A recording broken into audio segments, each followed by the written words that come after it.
Enggak sih, udah ada komennya.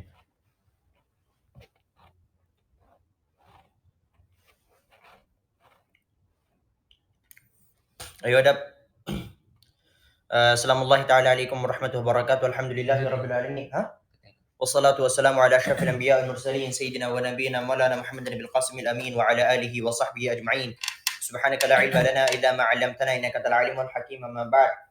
So hari ini kita cepet-cepetan ya, karena ini sebenarnya cerita yang enggak panjang tapi harus diselesaikan sampai 8.30. Bismillah.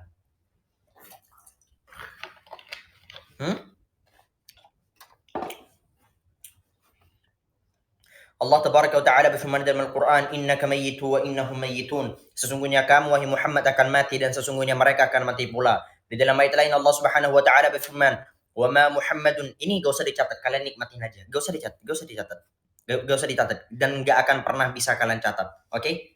Karena saya kayaknya agak cepet. Mendingan dihayati, dekatkan ke kamera, gak usah lihat muka saya. Kalau perlu saya tutup aja kameranya begini, bagaimana? Ya, kalau perlu saya tutup aja kameranya begini. Oke. Allah Subhanahu wa ta'ala berfirman dalam Al-Quran, banyak sekali ayat-ayat yang menjelaskan bahwasanya tidak ada satupun di dunia ini yang abadi. Tidak ada satupun di dunia ini yang abadi. Ma 'indakum yanfad wa ma 'indallahi baq.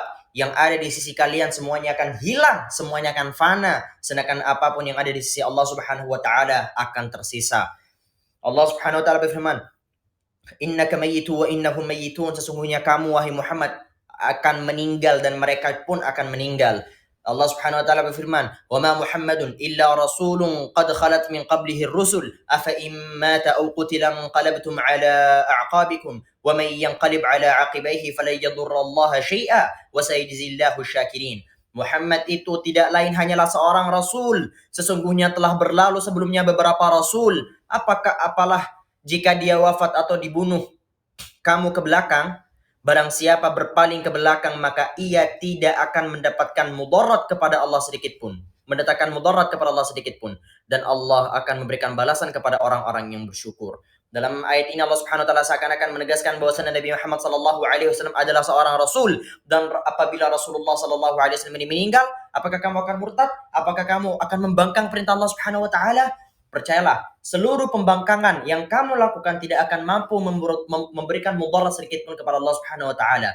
Dari ayat ini sebenarnya banyak sekali turunan-turunannya. Berapa banyak kita temukan manusia-manusia yang hari ini ketika melihat temannya yang berbuat buruk atau temannya yang murtad, a'udzubillah, nasallallahu alaihi merasa bahwasanya Islam hanya hancur gara-gara perbuatan satu orang ini, sedih berlebihan. Memang untuk merasa miris itu wajib ketika melihat kawan kita yang tidak menyembah Allah Subhanahu wa ta'ala, apalagi yang murtad. Awalnya dia beriman kepada Allah lalu murtad, harus miris. Namun jangan terlalu lama larut dalam kesedihan seakan-akan tiap hari overthinkingin teman kalian yang semakin jauh dari Allah. Tiap hari overthinkingin teman kalian yang keluar dari agama Allah. Allah Subhanahu wa ta'ala berfirman di dalam hadits qudsi, "Lau anna awwalakum wa akhirakum wa insakum wa jinnakum kanu ala atqa qalbi rajulin wahidin, ma zada dzalika fi mulki syai'a." لو أن أولكم وآخركم وإنسكم وجنكم كانوا على أفجر قلب رجل واحد ما نقص ذلك من ملكي شيئا. Ada kata insakum, manusia di antara kalian, wa jinnakum, dan seluruh jin di antara kalian, law kana awwalakum, dari yang pertama, dari manusia pertama, dari Nabi Adam, wa akhirakum, sampai nanti orang terakhir di hari kiamat. Dari awal penciptaan jin, bangsa jin yang jumlahnya melebihi manusia-manusia ini dikumpulkan dari awal sampai akhir di satu tempat. Kanu ala atqa qalbi rajulin wahidin. Kemudian mereka semua menjadi yang paling bertakwa. Siapa yang bertakwa kepada Allah? Nabiullah Muhammad sallallahu alaihi wasallam. Andai kata seluruh iman jin dan manusia dari awal sampai akhir imannya sama seperti iman Nabi Muhammad, maka tidak ada satupun di antara mereka yang mampu menambah sedikit pun daripada kerajaan Allah. Kerajaan Allah tidak akan pernah berkurang dan tidak akan pernah bertambah hanya gara-gara makhluk. Lebih daripada itu Allah Subhanahu wa ta'ala berfirman di hadis selanjutnya, "Lau anna awwalakum wa akhirakum wa insakum wa jinnakum." Ayo kumpulkan seluruh manusia di antara kalian, wa jinnakum, dan seluruh jin di antara kalian. Awwalakum, kembali ke sebelumnya, dari golongan pertama sampai akhir. Awwalakum wa akhirakum kanu ala afjari qalbi rajulin wahidin minkum. Kemudian menjadi orang yang paling jahat, paling bejat. Siapa yang paling jahat dan paling bejat? Iblis iblis yang paling jahat dan paling bejat. Andai kata semuanya imannya sama seperti iblis, tidak akan mampu sedikit pun mengurangi daripada kerajaan Allah Subhanahu wa taala. Maka kita sebagai seorang yang beriman, angkat kepalamu. Kamu punya harga diri, imanmu jauh lebih tinggi daripada apa yang mereka rugikan. Kita merasa bahwasanya Islam akan berkurang, akan sia-sia, akan sirna hanya karena satu atau dua orang. Tidak, a'udzubillah, tidak. Islam akan bangkit, dan kebangkitan Islam tidak akan pernah disebabkan oleh seseorang atau akan pernah dihancurkan oleh seseorang. Itu adalah iman yang harus ditanamkan kepada diri setiap kita. Lanjut kepada tadi ayat tentang kematian. Wa ma ja'alna li basyarin min qablikal khuld afa in mitta fahumul khalidun. Dan kami tidak menjadikan hidup yang abadi bagi seseorang manusia pun sebelum kamu, wahai Muhammad. Afa in mitta fahumul khalidun. Maka jika kau mati, apakah mereka akan kekal? Tentu tidak. Kullu nafsin dha'iqatul maut. Setiap yang berjiwa pasti akan mengalami kematian. Kita semua tahu bahwasanya Nabiullah sallallahu alaihi wasallam lahir pada tanggal 12 Rabiul Awal. Ini sebenarnya terjadi ikhtilaf antara para ulama, tapi kita bahas saja sedikit. Nabiullah Muhammad sallallahu alaihi wasallam dilahirkan pada tanggal 12 Rabiul Awal di tahun gajah. Tahun gajah di mana pada saat itu ada seorang raja yang membawa gajah menyerang Ka'bah, ingin menyerang Ka'bah. Kemudian Allah Subhanahu wa taala utus burung ababil untuk menghancurkan mereka. Ini adalah sebuah cerita yang sangat masyhur. Jadi tidak perlu saya jelaskan. Beliau sallallahu rabbi wasallam tinggal di Makkah selama 40 tahun. Lalu saat usia beliau genap 40 tahun, Allah Subhanahu wa taala menjadikan diri beliau sebagai seorang nabi, sebagai seorang rasul dengan beban yang sangat besar. Beliau sallallahu alaihi wasallam masih menetap di Mekah selama 13 tahun untuk mendakwahi dan mengajak masyarakat agar tidak menyekutukan Allah Subhanahu wa taala dan agar memeluk agama Allah Subhanahu wa taala. Kemudian beliau hijrah dalam artian berpindah ke Yathrib alias ke Madinah dan menetap di sana. Dalam perjalanan hidup beliau sallallahu alaihi wasallam banyak sekali peristiwa-peristiwa penting yang semuanya tercantum dan tercatat rapi dalam hadits Nabi sallallahu alaihi wasallam wa siratih salawatu rabbi wa salamu. Namun kali ini kita mulai akan membahas bahwasanya pada ke-7 Hijriah, pada saat Khaybar ini adalah salah satu tempat. Khaybar yang merupakan salah satu basis kekuatan orang-orang Yahudi berhasil ditaklukkan oleh Nabiuna Muhammad sallallahu alaihi wasallam. Pada saat itu Khaybar dikuasai oleh Yahudi, namun berhasil ditaklukkan oleh umat Nabi Muhammad sallallahu alaihi wasallam. Pada saat itu salah seorang wanita Yahudi memberikan hadiah kepada Muhammad sallallahu alaihi wasallam berupa daging kambing yang sudah dibakar dan dibubuhi racun. Jadi kambingnya dikasih racun. Dia memperbanyak racun pada bagian paha karena wanita ini tahu bahwasanya Rasulullah sallallahu alaihi wasallam sangat menyukai daging kambing, terutama bagian paha. Ketika Rasulullah sallallahu alaihi wasallam hendak menikmati daging tersebut, beliau salawatu rabbi wasalamu mengambil sepotong dari bagian paha dan mengunyahnya dengan mulut beliau sallallahu alaihi wasallam yang mulia. Namun sebelum sempat menelan daging tersebut, ada kabar yang sampai kepada beliau sallallahu alaihi wasallam bahwa wanita Yahudi tadi itu telah membubuhkan racun pada daging tersebut. Kemudian Nabiullah sallallahu alaihi wasallam segera menyampaikan kepada para sahabatnya yang menyertai beliau sallallahu alaihi wasallam yang hendak menikmati hidangan tersebut agar mereka menahan diri dan tidak melanjutkan memakan daging tersebut. Yaqulu Nabi sallallahu alaihi wasallam li ashabi, irfa'u aydiyakum fa innaha akhbaratni annaha masmumah. Angkatlah tangan kalian daripada pengambilan daging tersebut. Jadi awalnya para sahabat ingin memakan daging tersebut, kemudian langsung turun khabar dari Allah Subhanahu wa taala.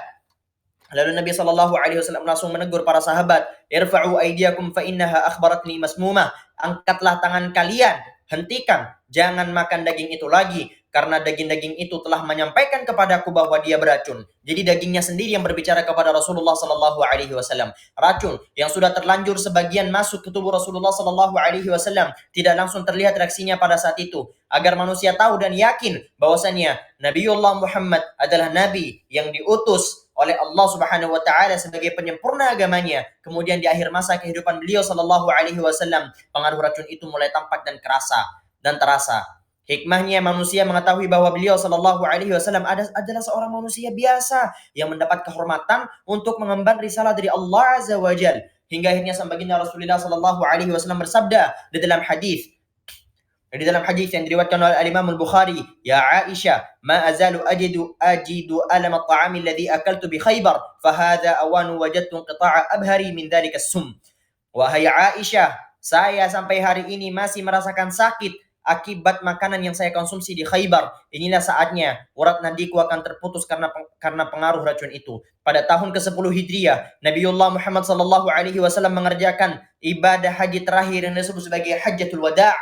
Ketika itu beliau sallallahu alaihi wasallam bersabda kepada para sahabat, "Khudhu manasikakum la'alli la alqakum ba'da 'ami hadza." Ambillah dariku manasik, cara berhaji, karena mungkin setelah tahun ini saya tidak akan berjumpa lagi dengan kalian. Kebayang Allah Subhanahu wa taala telah seakan-akan memberikan bisyara kepada Nabi Muhammad sallallahu alaihi memberikan info kepada Nabi Allah Muhammad sallallahu alaihi wasallam bahwasanya beliau menganggap ini adalah hari-hari terakhir. Buat teman-teman yang nggak tahu apa itu manasik, biasanya sebelum orang berangkat haji atau berangkat umrah, ada yang disebut sebagai latihan haji atau latihan umrah. Ini disebut sebagai manasik haji atau manasik umrah. Nah, untuk melaksanakan manasik haji atau manasik umrah, itu biasanya melalui proses yang tidak terlalu panjang namun tidak terlalu pendek. Rasulullah sallallahu alaihi wasallam langsung menyuruh para sahabat pada saat itu, "Khudhu manasikakum la'alli la alqakum ba'da 'ami hadza." Ambillah dariku manasik, belajarlah gitu istilahnya. Karena mungkin setelah tahun ini saya tidak akan berjumpa lagi dengan kalian. Kemudian Allah tabaraka wa taala berfirman, turunlah surat Al-Fath, "Idza jaa nasrullahi wal fath wa ra'aitan nasa yadkhuluna fi dinillahi afwaja fasabbih bihamdi rabbika wastaghfir innahu kana tawwaba." Apabila telah datang pertolongan Allah dan kemenangan, wa ra'aitan nas, dan kamu melihat manusia, yadkhuluna fi dinillahi afwaja, mereka masuk ke dalam agama Allah dalam keadaan berbondong-bondong, fasabbih bihamdi rabbika wastaghfir, maka bertasbihlah kepada Tuhanmu dan beristighfarlah, innahu kana tawwaba, sesungguhnya Dia adalah Maha penerima taubat. Dalam penggalan kisah ini tersisip pesan bahwa tidak beberapa lama lagi Rasulullah sallallahu alaihi wasallam akan wafat, akan meninggalkan umatnya. Sejak saat itu Rasulullah sallallahu alaihi wasallam senantiasa memperbanyak doa dan sujud. Doa dalam sujud dan rukuk beliau, subhanakallahumma wa bihamdika Allahumma ighfirli, oleh madhab lain. Dalam kitab Subhana Rabbiyal A'la wa bihamdi. Usai menunaikan ibadah haji wada', beliau sallallahu alaihi wasallam kembali ke Madinah dan terus berada di Madinah di akhir bulan Safar atau di awal bulan Rabiul Awal. Hafal bulan Hijriah tidak? Yang pertama Musara, Muharram, Safar, Rabiul Awal, bulan ketiga dari bulan Hijriah. Rasulullah sallallahu alaihi wasallam. Jadi di akhir bulan Safar, di akhir bulan kedua menjelang bulan ketiga, Rasulullah sallallahu alaihi wasallam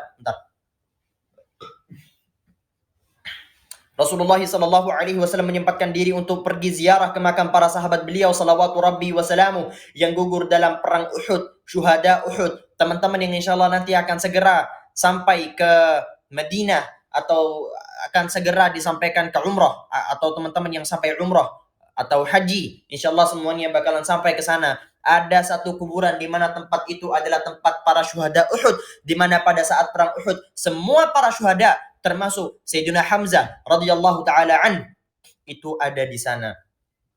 Pada saat itu, ziarah beliau sallallahu alaihi wasallam ini seakan-akan sebagai salam perpisahan dengan para sahabat yang masih hidup maupun yang telah meninggal. Sepulang dari menunaikan hajjatul wada', Rasulullah sallallahu alaihi wasallam kemudian sempat berziarah ke makam Baqi Al-Gharqad. Di tengah malam beliau memohonkan ampunan kepada Allah untuk para sahabat salawatu radhiyallahu taala anhum yang telah dimakamkan di makam Baqi'.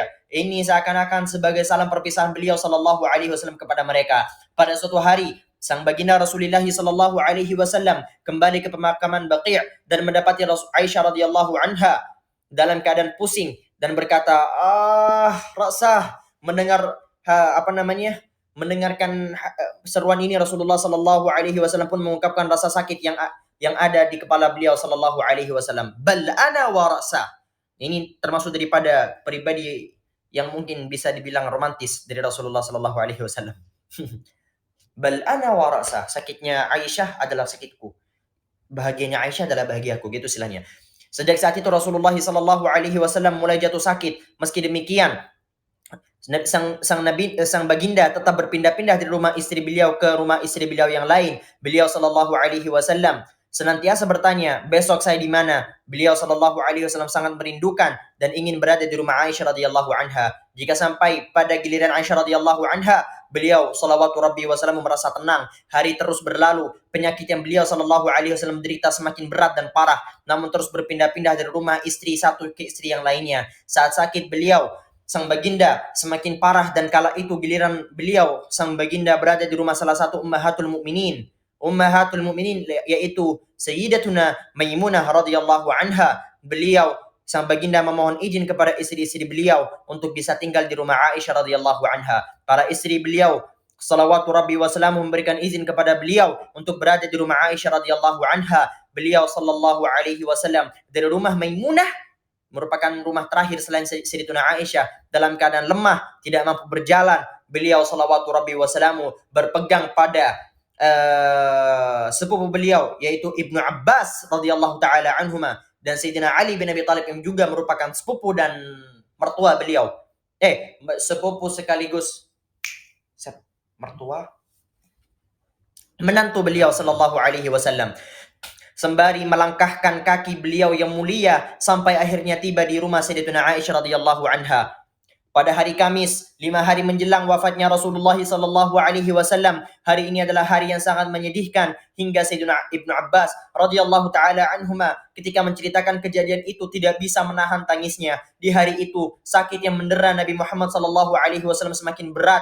Dalam kondisi seperti ini, beliau salawatu rabbi wasallamu bersabda kepada orang-orang yang di sekitarnya, "Ambilkanlah saya buku, saya akan menuliskan untuk kalian sebuah tulisan yang dijamin kalian tidak akan tersesat selama kalian berpegang teguh kepadanya." Para sahabat yang berada di sekitarnya berselisih tentang Rasulullah sallallahu alaihi wasallam. Di antara mereka ada yang mengatakan bahwa beliau sallallahu alaihi wasallam sedang mengalami sakit berat, sementara kita sudah memiliki Al-Quran, maka cukuplah Al-Quran sebagai pegangan kita. Dan ada pula yang ingin memberikan kitab supaya beliau sallallahu alaihi wasallam bisa menulis sesuatu yang dijadikan sebagai pedoman hingga umatnya tidak akan tersesat. Dan ada pula yang berpendapat berbeda. Mendengar perselisihan dan percekcokan antara para sahabat, Rasulullah sallallahu alaihi wasallam bersabda, "Da'uni falladhi ana fihi khair, usikum bi thalath, akhrijul musyrikin min jaziratil Arab, wa ajizul wafda bi nahwi ma kuntu ujizuhum bih." Qala wa sakata 'anil thalithah aw qala fa'unsituha. Bebaskan aku dari semua perselisihan kalian. Sesungguhnya apa yang akan terjadi padaku hari ini lebih baik daripada apa yang ada pada kalian. Aku wasiatkan kepada kalian 3 perkara. Yang pertama, keluarkanlah orang-orang musyrikin dari jazirah Arab, dalam artian Makkah. Kedua, terimalah dan perlakukanlah para utusan atau duta yang terimalah dan perlakukan para utusan atau duta yang datang kepada kalian sebagaimana aku menerima dan memperlakukan duta itu. Perawi ini, yaitu Sayyidina Ibnu Abbas radhiyallahu anhuma, mengatakan Rasulullah sallallahu alaihi wasallam tidak menyebutkan yang ketiga, atau beliau sallallahu alaihi wasallam sudah menyebutkannya namun saya lupa. Dalam artian ini, sejak turunnya hadis ini, turunnya syariat ini, Makkah, Madinah tidak boleh dimasuki oleh orang-orang yang tidak menyembah Allah, nonis, orang-orang kafir yang tidak menyembah Allah subhanahu wa ta'ala, tidak boleh memasuki 2 kota suci kita, itu kota Makkah dan kota Madinah. Kemudian Nabiullah sallallahu alaihi wasallam meminta untuk diambilkan air dingin sebanyak 7 qirbah, wadah air yang terbuat dari kulit yang sudah disamak. Jadi qirbah, ada qirbah, kalian bisa cek di Google ya. Kalian bisa cek di Google apa itu qirbah. Yang belum dibuka talinya, karena Rasulullah sallallahu alaihi wasallam saat itu mengalami demam yang sangat tinggi dan kepala beliau terasa sangat panas. Beliau salawatu rabbi wasallamu meminta diambilkan air sebanyak itu agar dapat diguyurkan kepada beliau untuk mengurangi demam dan meredakan panasnya. Kemudian Sayyidatuna Aisyah radhiyallahu anha yang lainnya mendudukan Rasulullah pada mikhdab, yaitu wadah yang biasa digunakan untuk mandi, milik Sayyidatuna Hafsah radhiyallahu taala anha, dan mengguyur beliau salawatu rabbi wasallamu dengan air-air tersebut sesuai dengan permintaan beliau salawatu rabbi wasallamu. Beliau didudukan ke tempat tersebut karena keadaan beliau sallallahu alaihi wasallam sangatlah lemah. Setelah dirasa cukup, Rasulullah sallallahu alaihi wasallam memberikan isyarat agar berhenti. Kemudian setelah itu Rasulullah sallallahu alaihi wasallam dipandu keluar menemui para sahabatnya dalam keadaan kepada beliau sallallahu alaihi wasallam dibawa keluar dari rumah Aisyah sampai ke mimbar beliau. Lalu beliau sallallahu alaihi wasallam duduk serta memuji dan memuja Allah Subhanahu wa taala. Innallaha khayyara 'abdan baina ad-dunya wa baina ma 'indahu fakhtara dzalika al-'abdu ma 'inda Allah. Sesungguhnya Allah telah memberikan pilihan kepada seorang hambanya untuk memilih dunia atau memilih apa yang ada pada sisi Allah. Lalu hamba tersebut memilih apa yang ada pada sisi Allah. Mendengar apa yang dikatakan oleh Rasulullah, Sayyidina Abu Bakar radhiyallahu an bersedih, menangis terseduh-seduh dan mengatakan, "Ya Rasulullah, kami siap menebus engkau dengan ayah-ayah kami dan ibu-ibu kami." Sayyidina Abu Sa'id Al-Khudri radhiyallahu an berkata, kami tercengang dan terheran-heran dengan Abu Bakar. Kala itu sebagian mengatakan, lihatlah orang ini beritahukan tentang hamba disuruh memilih oleh Allah Azza wa Jal antara memilih perhiasan dunia apapun yang dikehendakinya atau memilih apa yang ada di sisi Allah. Namun orang ini mengatakan, kami siap menebus engkau dengan ayah-ayah kami dan ibu-ibu kami. Jadi seakan-akan yang paling terhadap sabda yang disabdakan oleh sang baginda Rasulullah sallallahu alaihi wasallam adalah Sayyidina Abu Bakar. Abu Bakar, Umar adalah dua orang yang memiliki kepekaan lebih dibandingkan sahabat-sahabat yang lain. Namun akhirnya mereka sadar bahwa hamba yang dimaksudkan oleh Allah Subhanahu wa taala adalah diri beliau sallallahu alaihi wasallam sendiri. Oleh karena itu Abu Bakar radhiyallahu anhu menangis terseduh-seduh. Abu Bakar radhiyallahu an sangat memahami maksud dari ucapan Rasulullah. Menyaksikan tangis Abu Bakar, Rasulullah bersabda, "Ya Abu Bakar, la tabki. Inna amanna an-nasi alayya fi suhbatihi wa malihi Abu Bakar, walau kuntu muttakhidan khalilan min ummati lattakhadtu Abu Bakar, walakin ukhuwatul islami wa mawaddatuhu la yabqayanna fil masjid babun illa sudda illa babu Abi Bakar." Illa sudda illa babu Abi Bakar. Wahai Abu Bakar, jangan engkau menangis. Sesungguhnya orang yang paling baik kepadaku dengan hartanya dan pertemanannya adalah Abu Bakar. Sekiranya aku boleh mengambil sesuatu dari umatku sebagai kekasih, sebagai teman yang paling akrab, maka tentu saya telah menjadikan Abu Bakar sebagai kekasih. Namun yang ada di antara kami adalah persaudaraan sesama Islam dan kasih sayangnya. Sesungguhnya semua pintu masjid kebaikan telah tertutup. Semua pintu telah tertutup kecuali pintu Abu Bakar. Rasulullah sallallahu alaihi wasallam menyempurnakan khutbah beliau dengan sabda, "Ala wa inna man kana qablakum kanu yattakhiduna qubur anbiya'ihim masajid, fala tattakhidul qubur masajid." Ketahuilah wahai orang-orang beriman, sesungguhnya orang-orang sebelum kalian telah menjadikan kuburan para nabi, kuburan orang-orang saleh sebagai masjid, sebagai tempat sujud. Maka jangan kalian jadikan kuburan-kuburan sebagai masjid. Sang baginda Rasulullah sallallahu alaihi wasallam meneruskan sabdanya, "Ayyuhan nas, fa innan nasa yakturun wa yaqillu al-ansaru hatta yakunu fi an-nas bi manzilati al-milh fi at-ta'am. Faman waliya minkum syai'an yadurru fihi qauman wa yanfa'u fihi akharin falyaqbal min muhsinihim wa yatajawaz an musiihim." Wahai manusia, sesungguhnya manusia akan bertambah banyak, namun ansar akan semakin berkurang, penolong-penolong Allah akan semakin berkurang dan sedikit, sehingga para ansar alias penolong-penolong Allah ini di tengah manusia ibarat garam pada makanan yang jumlahnya sangat sedikit. Barang siapa di antara kalian yang diberi amanah untuk mengurusi sesuatu, yang sesuatu itu bisa mendatangkan mudarat bagi sebagian kaum, namun bisa mendatangkan manfaat bagi sebagian kaum yang lainnya, maka hendaknya dia menerima masukan dari orang-orang baik di antara mereka dan memaafkan orang-orang yang berbuat buruk. Setelah menyampaikan ini, beliau sallallahu alaihi wasallam turun dari mimbar. Itulah ceramah terakhir beliau sallallahu alaihi wasallam di hadapan para sahabatnya radhiyallahu taala anhum ajma'in. Di saat itu seluruh istri sang baginda Rasulullah sallallahu rabbi wasalamu telah berkumpul di dekat beliau. Tidak ada seorang pun yang meninggalkan beliau. Semuanya daripada istri beliau. Tidak ada yang meninggalkan beliau salawatu rabbi wassalamu. Lalu sang putri beliau, putri yang paling beliau sallallahu alaihi wasallam cintai, yaitu Sayyidatuna Fatimah radhiyallahu taala anha, datang dengan berjalan kaki. Cara berjalan Sayyidatuna Fatimah radhiyallahu anha sama seperti cara berjalan Rasulullah. Mengetahui kedatangan Sayyidatuna Fatimah, beliau salawatu rabbi wasalamu bersabda, "Marhaban, wahai anakku." Lalu Rasulullah sallallahu alaihi wasallam memberikan isyarat dengan tangannya agar ia duduk di sisi kanan dan di sisi kiri beliau sallallahu alaihi wasallam.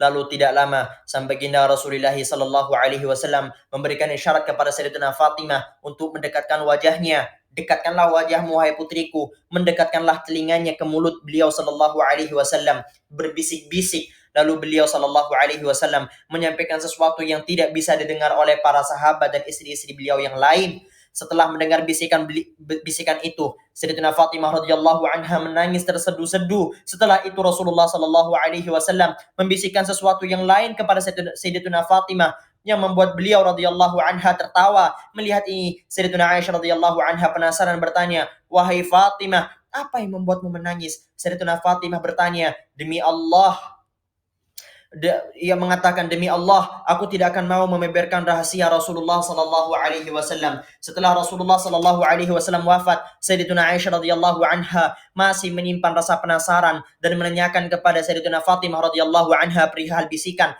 yang disampaikan oleh sang baginda. Sayyidatuna Fatimah radhiyallahu anha menjawab, "Kalau sekarang, ya, saya bisa menjelaskannya. Masalah yang disampaikan kepada saya pada bisikan beliau salawatu rabbi wasalamu sekali dalam setahun untuk mendengarkan Al-Quran seluruhnya. Namun tahun ini Jibril alaihi salam mendatangi beliau salawatu rabbi wasalamu sebanyak 2 kali. Saya kira ajalku sudah dekat atau akan bagimu adalah saya." Lalu Sayyidatuna Fatimah radhiyallahu anha berkata, "Mendengar ini saya menangis sebagaimana yang engkau lihat tangisku." Saat beliau salawatu rabbi wasalamu saat beliau kesedihan yang menderaku, beliau salawatu rabbi wasalamu sekali-kali berbisik kepadaku lagi. Beliau sallallahu alaihi wasallam bersabda, "Tidakkah engkau rela menjadi sayyidah umat ini? Sayyidatul mukminin." Lalu saya tertawa sebagaimana yang kau lihat. Dalam riwayat lain disebutkan bahwasannya Sayyidatuna Fatimah radhiyallahu anha mengatakan bahwa sang baginda memberitahukan bahwa saya adalah keluarga beliau yang pertama kali mengikuti beliau. Lalu saya tertawa sebagaimana yang kau lihat. Ketika Rasulullah Shallallahu Alaihi Wasallam sedang sakit saat itu, sebagian para istri sang baginda yang saling berbicara satu sama lain, diantaranya adalah Ummu Salamah radhiyallahu anha dan Ummu Habibah radhiyallahu taala anha, mengisahkan apa yang mereka lihat ketika mereka hijrah ke Habasyah. Mereka bercerita bahwa mereka melihat sebuah gereja yang penuh dengan gambar-gambar. Melihat ini, sang baginda Rasulullah Shallallahu Alaihi Wasallam dengan kondisi yang sangat keras. "Inna ulaika idza kana fihim ar-rajulu salihu famat banaw ala qabrihi masjida wa sawwaru fihi tilka as-suwar ulaika syirarul khalqi 'inda Allah 'azza wa jalla yaumil qiyamah." Sesungguhnya mereka itu orang-orang Nasrani, gereja maksudnya. Mereka itu jika orang saleh di antara mereka meninggal dunia, mereka membangun masjid di atas kuburan orang tersebut. Lalu mereka membuat gambar-gambar di sana. Mereka itulah seburuk-buruknya makhluk di sisi Allah Azza wa Jalla di hari kiamat. Ketika dalam kondisi Rasulullah sallallahu alaihi wasallam sakit keras dan tidak bisa berdiri, beliau bersabda dan beliau tidak lepas perhatian terhadap kaum muslimin perihal salatnya. "Asallan nas faqalu la hum yantadhirunaka ya Rasulullah." Qal da'u li ma fil mikhdab.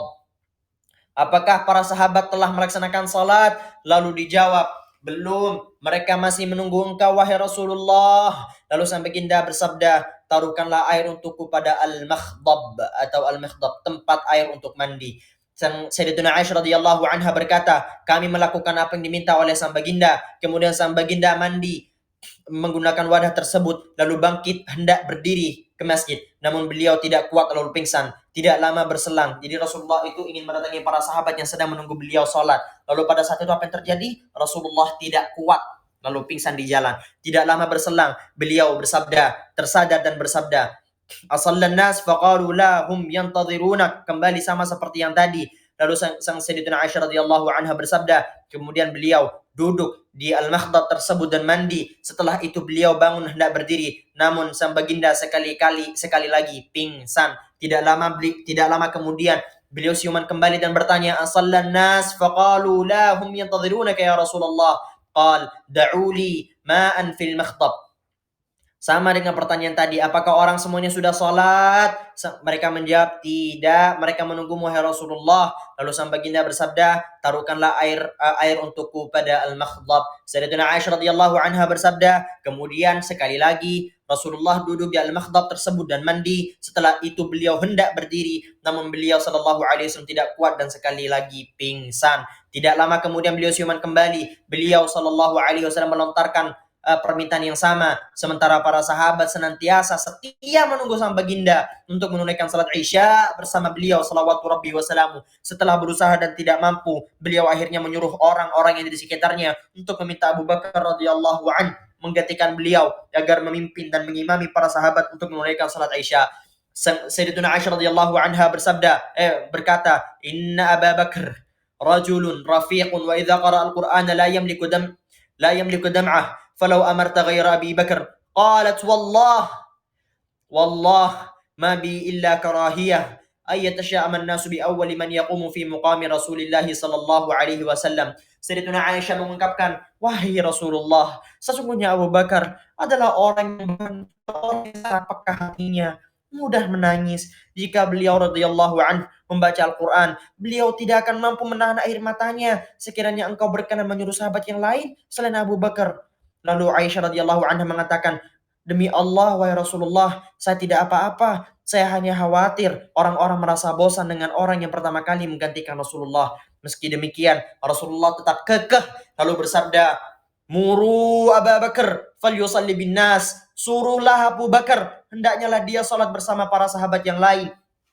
Sayyidatuna Aisyah radhiyallahu anha mengucapkan perkataan yang sama kepada sahabat-sahabat yang lain. Muru Abu Bakar falyusalli bin nas. Suruhlah Abu Bakar dan hendaknya dia salat bersama para sahabat. Sampai baginda Rasulullah sallallahu rabbi wasallamu mengirim utusan untuk menemui Abu Bakar radhiyallahu an agar beliau radhiyallahu an mengimami para sahabat menunaikan salat Isya-nya. Setelah menjumpai Abu Bakar, utusan Allah Rasulullah sallallahu alaihi wasallam menyampaikan pesan Rasulullah kepada beliau. Menerima pesan ini Abu Bakar radhiyallahu an merasa berat dan mengalihkannya kepada Umar. Namun Umar radhiyallahu an menolak keras dan mengatakan kepada Abu Bakar bahwasanya beliau adalah orang yang paling berhak untuk itu. Akhirnya sejak saat itu dalam beberapa hari Abu Bakar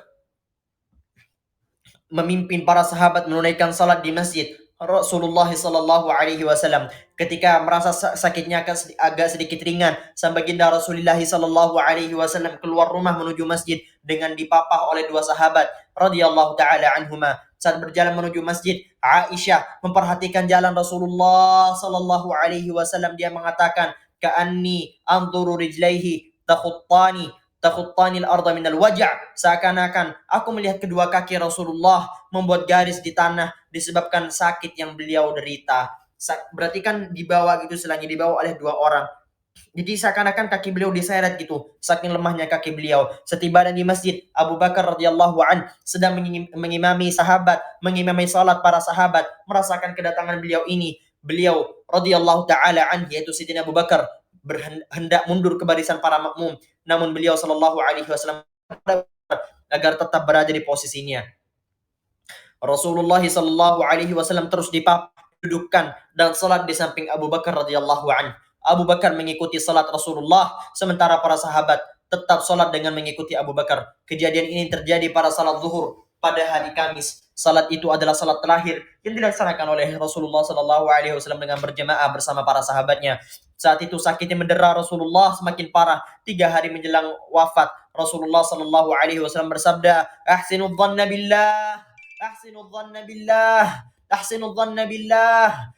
Berhusnudzanlah kepada Allah, berprasangka baiklah kepada Allah. Jangan merasa bosan Allah tidak berbuat adil kepada kalian. Berhusnudzanlah kepada Allah. Apapun yang menimpa kalian, itu adalah yang terbaik untuk kalian. Sesakit apapun, setersiksa apapun kalian, itu adalah yang terbaik untuk kalian.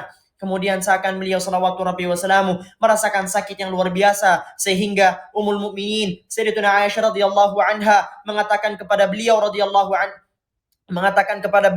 tidak pernah melihat orang yang merasakan sakit yang lebih berat daripada beliau salawatu rabbi wasallamu. Dalam kondisi ini Abu Sa'id Al-Khudri radhiyallahu an berkata, aku masuk ke rumah Aisyah radhiyallahu anha untuk menemui Rasulullah, dan di saat itu Rasulullah sedang merintih merasakan sakit yang luar biasa. Aku meletakkan kedua tanganku ke tubuh Rasulullah yang sedang menggunakan selimut, dan aku mendapati panas tubuh Rasulullah sangat tinggi sekali. Abu Sa'id Al-Khudri kemudian berkata, alangkah berat sakitmu wahai Rasulullah. Kemudian Rasulullah bersabda, innaka dzalika yudha'afu lanal bala wa yudha'afu lanal ajr. Begitulah ujian kita dilipat gandakan dan pahala kita juga dilipat gandakan. Salah seorang sahabat lain, yaitu Sayyidina Abdullah bin Mas'ud radhiyallahu anhu, berkata, aku juga mendatangi Rasulullah, dan ketika itu beliau salawatu rabbi wasallamu sedang merintih kesakitan yang luar biasa. Sakit Rasulullah terus bertambah parah dan berat. Rasulullah sallallahu alaihi wasallam mengambil kain untuk menutup wajah beliau salawatu rabbi wasalamu yang sangat-sangat mulia dan indah itu. Jika sedikit berkurang, beliau menyingkap kain itu dari wajahnya. Dalam kondisi menahan sakit yang sangat dahsyat ini, beliau tidak lupa mengingatkan umatnya, yaitu yang sangat penting. Beliau sallallahu alaihi wasallam bersabda, "La'natullahi 'alal yahudi wan nasara ittakhadhu qubur anbiya'ihim masjida." Semoga Allah melaknat orang-orang Yahudi dan orang-orang Nasrani yang telah menjadikan kuburan-kuburan para nabi sebagai masjid. Pada hari-hari itu Abu Bakar radhiyallahu an terus mengimami para sahabat Rasulullah sallallahu alaihi wasallam, dan dalam salat mereka saat merasakan sedang bersiap menunaikan salat subuh dengan diimami oleh Sayyidina Abu Bakar, tepatnya pada tanggal 12 Rabiul Awal. Ini termasuk daripada wafatnya beliau, kelahiran dan wafatnya beliau. Menurut pendapat mayoritas para ulama, beliau salawatu rabbi wasalamu membuka kain penutup yang menutupi kamar Aisyah radhiyallahu anha. Beliau sallallahu alaihi wasallam melihat ke arah para sahabat yang sedang berbaris rapi menunaikan salat subuh. Wajah beliau terlihat berseri-seri lalu tersenyum. Hampir saja kaum muslimin terpengaruh dalam salat mereka dengan senyum Rasulullah yang mereka lihat.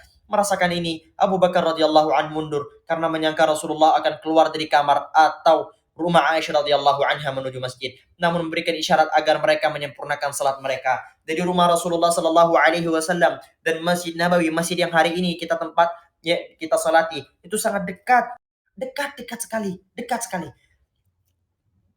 Para sahabat,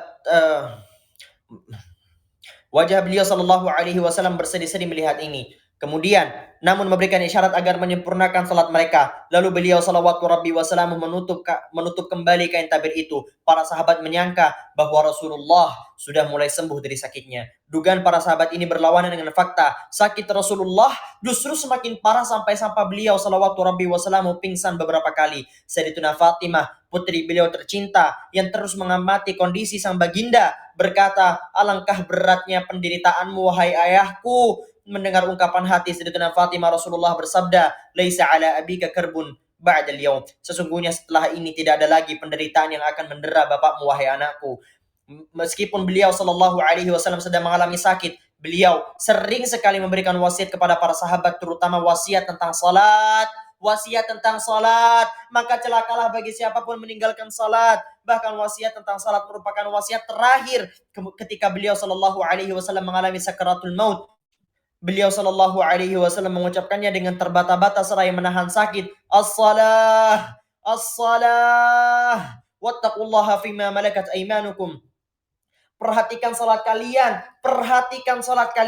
dan hendaklah kalian bertakwa kepada Allah dalam urusan budak-budak kalian. Pada hari Senin pagi, Sayyidina Abu Bakar Abdurrahman, putra daripada Abu Bakar, kemudian memasuki kamar saudari beliau, yaitu kamar Sayyidatina Aisyah radhiyallahu anha. Beliau melihat Rasulullah dalam keadaan keras sehingga beliau sallallahu alaihi wasallam tidak mampu lagi untuk berucap. Abdurrahman bin Abu Bakar masuk sambil membawa siwak dan sedang menggunakannya. Rasulullah sallallahu alaihi wasallam melihat apa yang dilakukan oleh Abdurrahman sembari bersandar pada Sayyidatina Aisyah. Ketika melihat Rasulullah terus memandangi dan memperhatikan Abdurrahman, Aisyah radhiyallahu anha memahami bahwa Rasulullah ingin bersiwak.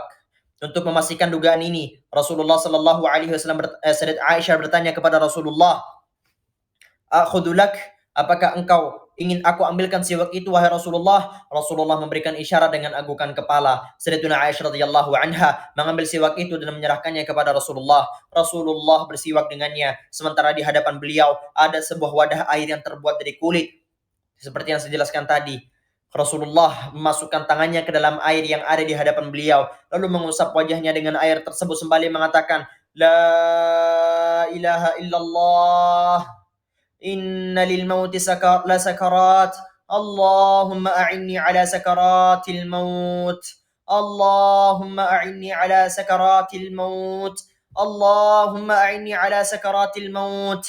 Rasulullah kemudian bersabda, "Tidak ada Tuhan selain Allah. Sesungguhnya kematian memiliki sakarat. Sakarat adalah rasa sakit yang luar biasa. Ya Allah, bantulah aku untuk menghadapi rasa sakit, rasa sakaratul maut ini." Sang baginda Aisyah radhiyallahu anha mendengar Rasulullah sallallahu alaihi wasallam berdoa, ma'al ladzina an'ama Allahu 'alaihim minan nabiyyin was-siddiqin wasyuhada'i was-salihin wa hasuna ulaika rafiqa. Mereka bersama orang-orang yang Allah telah berikan nikmat kepadanya dari para nabi, dari orang-orang saleh, dan mereka adalah sebaik-baiknya teman. Aisyah radhiyallahu anha berdoa sambil bersandar pada Rasulullah, Allahumma ghfirli warhamni walhiqni birrafiqil a'la. Ya Allah, ampunilah dosaku, karuniakanlah rahmatmu untukku, dan angkatlah aku kepada Ar-Rafiqul A'la. Ar-Rafiqul A'la adalah surga bersama orang-orang yang terbaik. Beliau sallallahu alaihi wasallam mengucapkan doa itu padahal beliau adalah Rasul yang dijamin masuk surga. Bagaimana dengan kita? Bagaimana dengan kita, ya Allah? Kita masih senantiasa merasa ya Allah, merasa sudah selamat, sedangkan sampai baginda Rasulullah sallallahu alaihi wasallam bahkan di akhir hayat beliau masih ingin berdoa, Allahumma rafiqal a'la, Allahumma rafiqal a'la, Allahumma rafiqal a'la. Ya Allah, masukkanlah aku ke dalam surga. Ya Allah, masukkanlah aku ke dalam surga. Ini sekelas Rasulullah, belum lagi saya, belum lagi kalian. Rasulullah tidak perlu hisab, Rasulullah tidak usah pertanyaan malaikat munkar dan nakir, bahkan pintu surga tidak akan pernah dibuka kecuali yang pertama kali memasukinya adalah Rasulullah. Tidak akan pernah dibuka kecuali nama Nabi Muhammad sallallahu alaihi wasallam pertama kali akan diperdengarkan oleh malaikat Ridwan, lalu mengizinkan yang lainnya memasukinya. Lalu beliau sallallahu alaihi wasallam terus memanjatkan doa itu sampai ruh beliau dicabut dan tangan beliau yang mulia pun lemas. Kalimat itulah yang terakhir diucapkan oleh sang baginda Aisyah radhiyallahu anha, menyaksikan saat yang paling menyedihkan, yaitu ruh beliau sallallahu alaihi wasallam dicabut. Saya mencium aroma paling harum yang pernah saya ketahui. Kebayang, ini adalah bentuk keharuman daripada tubuh sang baginda Rasulullah sallallahu alaihi wasallam. Harumnya tubuh Rasulullah adalah yang paling harum di antara yang harum. Adalah yang paling harum di antara yang paling harum. Bahkan pernah saya bikin konten bahwasanya Rasulullah sallallahu alaihi wasallam suatu hari memasuki rumah Sayyidina Anas radhiyallahu an untuk numpang tidur siang. Ketika beliau berkeringat dalam tidurnya, ibunda Sayyidina Anas radhiyallahu Sayyidina Anas radhiyallahu taala datang dengan membawa botol, lalu mengambil keringat beliau dan diletakkan ke dalam botol. Jadi ketika Rasulullah sallallahu alaihi wasallam ini dalam keadaan numpang tidur di rumah Sayyidina Anas, ibunda dari Sayyidina Anas, kemudian yang bernama Ummu Sulaim mendatangi Rasulullah, kemudian mengambil botol itu untuk mengambil keringat Rasulullah sallallahu alaihi wasallam. Kemudian sang baginda bertanya, "Wahai Ummu Sulaim, apa yang kau lakukan?" Lalu Ummu Sulaim menjawab, "Ya Rasulullah, ini adalah keringatmu yang kami tampung dalam botol kami untuk kami jadikan minyak wangi, sebab ia adalah yang paling harum minyak, yang paling harum baunya." Di riwayat lain di dalam Sahih Muslim, Ummu Sulaim menjawab, "Kami untuk anak-anak kami." Jadi seakan-akan keringat beliau sallallahu alaihi wasallam ini akan diberikan kepada anak-anak yang lain sebagai bentuk keberkahan, sebagai bentuk parfum. Mendengar Rasulullah SAW diberitakan wafat, berdiri di halaman masjid berteriak marah. Munafik menyangka Rasulullah telah wafat. Demi Allah, Rasulullah tidak wafat. Ia hanya menemui Tuhannya, sebagaimana Musa yang pergi dari kaumnya selama 40 hari kemudian kembali kepada mereka setelah dikabarkan telah wafat. Wallah, demi Allah, Rasulullah pasti akan kembali seperti Nabi Musa. Kemudian beliau pasti akan memotong tangan dan kaki orang-orang yang telah mengatakan beliau telah wafat. Kebayang betapa cintanya beliau. Sayyidina Umar radhiyallahu anhu, beliau shock berat. Abu Bakar juga bergegas mendatangi rumah Sayyidatina Aisyah, berhenti di depan pintu masjid. Sementara Umar bin Khattab masih berbicara di depan kerumunan kaum muslimin. Abu Bakar mengabaikan ulah Umar. Dia langsung masuk ke rumah Aisyah. Dia melihat wajah Rasulullah ditutup dengan kain di sudut rumah. Abu Bakar mendekat, menyingkap kain tersebut, lalu mencium Rasulullah. Kematian yang telah ditetapkan Allah kepadamu, wahai Rasul, kini telah engkau rasakan, dan setelah itu engkau tidak akan lagi merasakan kematian selama-lamanya. Abu Bakar menutup kembali wajah Rasulullah dengan kain, lalu keluar. Umar bin Khattab masih berbicara menyangkal berita duka itu. Abu Bakar berkata, berhentilah berbicara wahai Umar. Umar bin Khattab menolak. Melihat Umar bin Khattab tak mau diam, ia menuju kerumunan. Orang-orang mendekatinya dan meninggalkan Umar. Abu Bakar memuji Allah dan menyanjungnya lalu berkata, "Ayuhan nas, wahai para manusia, barang siapa menyembah Allah, maka sesungguhnya barang siapa menyembah Muhammad, maka sesungguhnya Muhammad telah wafat. Namun barang siapa yang menyembah Allah, maka Allah tidak akan pernah mati." Kemudian Abu Bakar membacakan ayat, "Wa ma Muhammadun illa rasulun qad khalat min qablihi ar-rusul, afa in mata aw qutila anqalabtum ala a'qabikum, wa man yanqalib ala aqibaihi falan yadurrallaha syai'a wa sayajzillahu syakirin." Muhammad itu tidak lain hanyalah seorang rasul, sesungguhnya telah berlalu sebelumnya beberapa rasul-rasul yang lain. Apakah jika dia wafat atau dibunuh kamu akan murtad? Kamu akan berpaling daripada ajaran Muhammad? Barang siapa yang berpaling ke belakang, maka ia tidak akan mampu memberikan kecelakaan, kemudaratan sedikit pun kepada Allah, dan Allah akan memberikan balasan kepada orang-orang yang bersyukur. Apakah Sayyidina Umar tidak tahu ayat ini? Tahu. Sayyidina Umar hafal, termasuk orang yang hafal Al-Quran. Sayyidina Umar hafal Al-Quran 30 juz full. Tapi ketika orang itu ditimpa rasa sedih yang luar biasa, seluruh ayat-ayat yang dia ucapkan hilang, lupa semuanya. Maka ini saya pertegas untuk teman-teman sekalian. Saya senantiasa mengatakan kepada teman-teman sekalian di ceramah-ceramah saya, di sharing-sharing saya, bersabarlah, bersabarlah, bersabarlah. Allah akan memberikan kekuatan kepada kita. Allah menyuruh kita ketika kita ditimpa musibah, ucapkanlah inna lillahi wa inna ilaihi raji'un. Namun ketika musibah telah menimpa seorang Husain, telah menimpa seorang A, seorang B, maka lupalah ayat-ayat Allah itu dari otaknya. Lupalah semua ayat-ayat Allah, lupa semuanya. Maka di sini dibutuhkan sosok seorang teman, dibutuhkanlah sosok orang yang mampu mendampingi kita, lalu membisikkan ke telinga kita, bersabarlah wahai saudaraku, sesungguhnya apa yang telah ditakdirkan untukmu adalah yang terbaik untukmu, dan apa yang tidak ditakdirkan untukmu adalah yang terbaik untukmu. Maka kita butuh seorang pendamping yang akan senantiasa mengingatkan kita untuk senantiasa bersabar dan bersabar. Maka jangan pernah mencela siapapun yang berusaha menghibur kita. Orang-orang yang hadir secara tak sadar, merasa seolah-olah baru mendengar ayat ini.